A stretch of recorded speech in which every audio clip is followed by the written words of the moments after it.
Hey guys, welcome back. This is Piyush Bhandari, co-founder of Jumping Goes. So today we're gonna talk about a bit about our latest September edit, which is Fall to Rise. I thought it's better to kind of contextualize what rise means here. It definitely doesn't mean wealth and success, whether personal or professional lives, but it does what it does mean is that we're talking about rising for better. Rising here is more contextual in terms of making a better version of what I am today. And in this whole process of doing it, when I rise, I feel I raise the bar for everyone around me. So I believe that all living creatures, animals, birds, flora, fauna, everything has some or the other unique virtue. And what sets us apart are three key things. One, which is the intent. Number two is intelligence, and by intelligence I mean applying common sense here. And last, and one of the most important things is persistence. Here are certain examples and instances that we will talk about today, which have actually helped Jumping Goes and me as an individual all throughout my journey.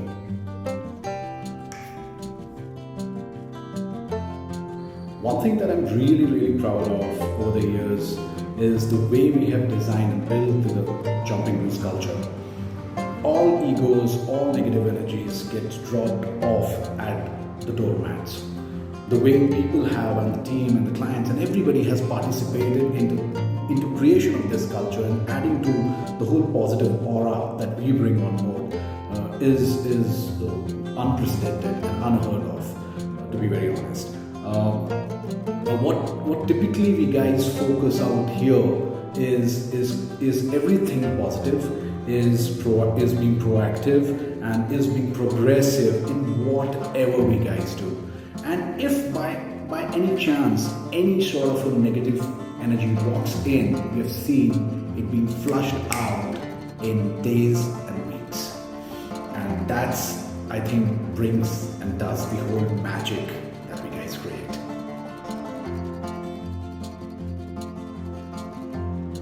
I really hate to abide by status quo. I think things cannot afford to get mundane. I need to have that whole vibe and energy all throughout. And if I miss that, it's actually stagnation for me. And trust me, stagnation means death. I fundamentally believe whether I make chai or I do projects or I do consultations or whatever stream I choose, I need to bring in some form of disruption.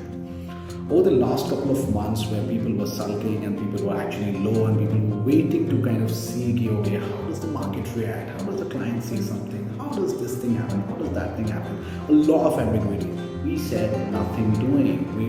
It's actually becoming like a disease that actually makes you sick and makes you ill from within. And we chose at Jumping Goes to actually weave one of the best new ventures, and we will talk about it very soon.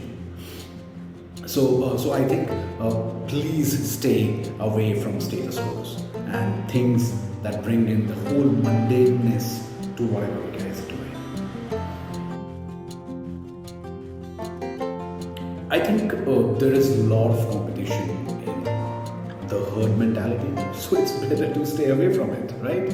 So at Jumping Goes and in my personal life, I fundamentally believe not to go the herd mentality, right? It's better to stay away from it because then you are the only one doing and setting your own rules and doing your business the way you want to do, right?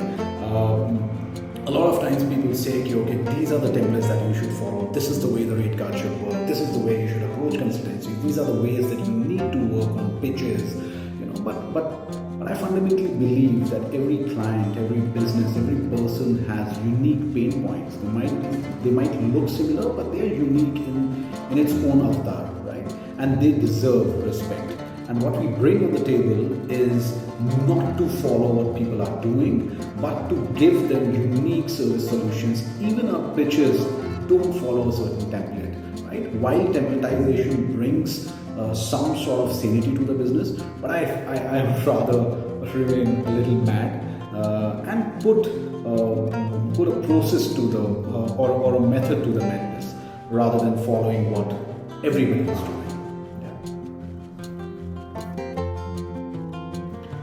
I think this is one very important thing that we all should get rid of. Get rid of mediocrity, get rid of mediocre people all around you.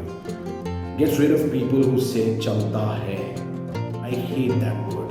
I think fundamentally mediocrity and mediocre people are like parasites. They just pull you down, they suck your blood, they pull you down all throughout, they ride on you. And you know, they create this whole aura of whenever you want to fly, they will not let you. So I think it's better to surround yourself with smart competition and enemies rather than surrounding yourself with teams and people and friends and family who really bring the mediocrity in. I understand that it takes guts to stay right aligned. I understand it takes guts to stay afloat when things aren't really working, when the markets are low, when times are not really right. But that's the real deal, right? Because any form of shortcut, I feel, really cuts you short, right? Your dreams get cut short, your journeys get cut short, your success parameters get cut short. So I'd like to give you certain examples here. So a lot of times my tax guys and my tax consultants and our audit agencies and everybody kind of says, you tie us, Jumping Gurus has this habit of tying them, like a mummy, and then say, okay, now work. Not because we like to mummify people, but it's basically like we really hate to do anything wrong, whether it is the way we handle monies, whether it is the way we ethically handle clients, whether it is the way we guys work, right? Or deal with people or speak to people. What we say, what we speak, and what we think are all aligned. That's, I think, one of the most important things. There have been instances in the past where we actually got a sum of 14-15 lakhs excess credit from one of our clients for a project.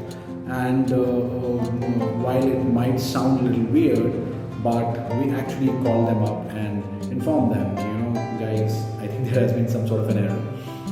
In another case, we were actually over-credited, again 9.5 lakhs, and I personally chased their finance team for almost over 6 months to take that money back.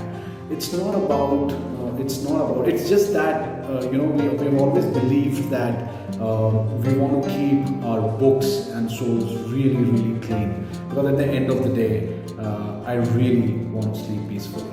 And I think, therefore, keeping everything right and right aligned and doing things in the right and the most honest manner is the way to go.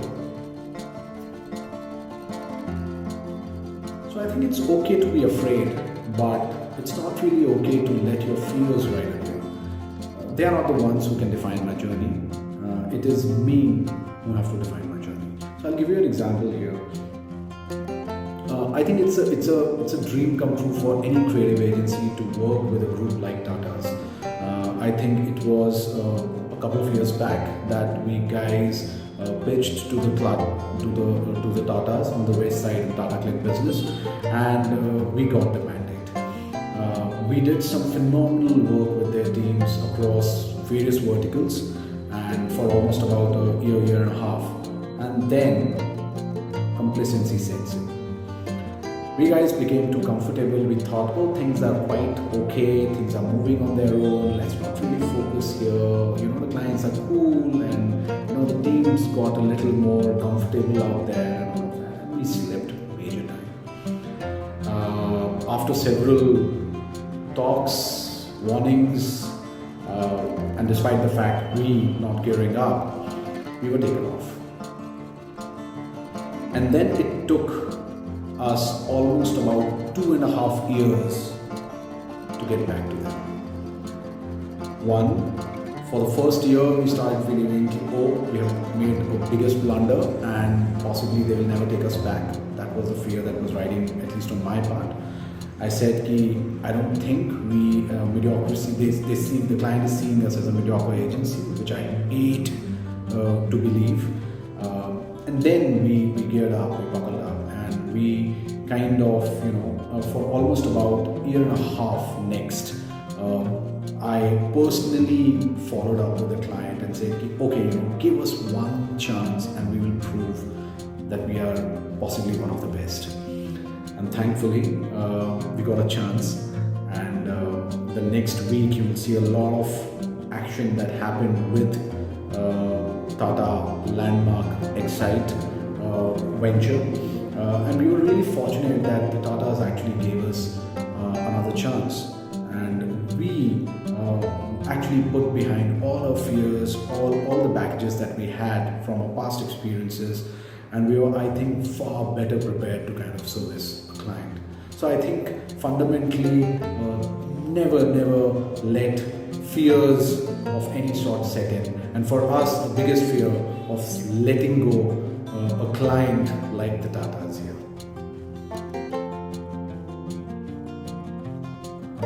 When you deal in crap, there is shit all over you. At Jumping Goose, we don't buy, we don't sell, and we don't endorse nonsense. And that's been the way we work and we have lived. It's become a way of life since the time we started. Yes, we are really humble when we make mistakes, that with folded arms we go to clients and we go to people all around, or even the team members. We don't shy away from apologizing and making up for our mistakes, but never ever take bullshit from whether clients or friends or peers or bosses or family or anybody for that matter.